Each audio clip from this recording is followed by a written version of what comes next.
gusto mo magpa-opera para matanggal yung ano. Ano kasi yan?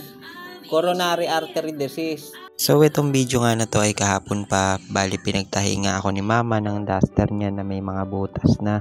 Ilan nga lang to sa mga duster na palaging sinusuot ni mama dahil nga presko daw.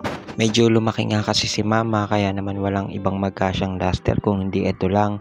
Tapos kung bibilahan naman, medyo mahal. So ayun nga, nung inabot ko na sa kanya parang dismayado pa. Wala kasi ako talagang talent dito at sinabi ko nga yun sa kanya. Kaya naman sabi ko sa kanya, ipagtiyagaan niya na nga lang yung pagtatahi ko.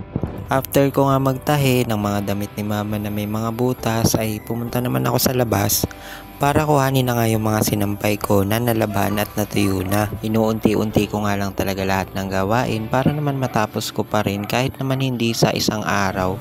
At least sa mga susunod na araw ay konti na lang. Kaya kinuha ko na nga sa sampayan itong mga nilabhan ko para naman matupi ko na din. So yun nga palang sa intro ko kanina, tinatanong ko si mama kung magpapa-opera ba siya sa puso kung sakaling magagawan ko ng paraan. Lumabas nga kasi sa findings ng doktor na meron nga si mamang coronary artery disease, which is yung ugat niya ay nababarahan ng taba, kaya naman talaga siya hinihingal at madali na ring mapagod kahit naglalakad lang sa malapit papunta sa banyo, ganyan, mula sa wheelchair niya. So nung tinanong ko nga siya, ang sabi niya ay bahala na dahil nga ang dami niya ring iniisip at talaga namang hindi ko rin masabi kung magiging successful ba o baka mamaya baka yung pa yung ikapahamak niya, kaya naman iniisip naming mabuti kung paano yung gagawin. Bali sa ngayon tuloy-tuloy lang dun sa reseta sa kanyang gamot na binigay ni Mama Hanily, kaya naman sobrang thank you po talaga at may gamot siyang bago na updated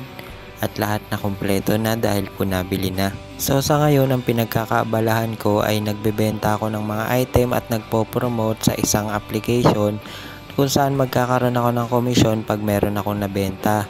Kaya hindi na talaga ako gaanong madalas makagawa ng content at makapag-vlog. Hanggat maaari sinusubukan kong sipagan ng sipagan dito sa pag-online dahil hindi talaga ako pumapatok sa lahat ng mga nanegosyong ko, sinubukan. Tapos nga pala kung mapapansin nyo, napakakalat ng kwarto namin. Yan kasi yung mga tambak pa magmula nung nabaha kami. So ngayon nga lang din naasikaso dahil ngayon lang nagkaroon ng oras. Mabuti na nga lang at pumunta dito yung tita ko kanina na taga Bambang. Yun nga pala yung merong 2 anak at kahit papano medyo nabawasan yung gawain ko. Kaya naman kanina nagkaroon ako ng time na magbenta. So nagkaroon ako ng commission na 15 pesos pero hindi ako susuko at itutuloy-tuloy ko pa din. O paano, hanggang dito na lang muna itong video natin na to. Salamat!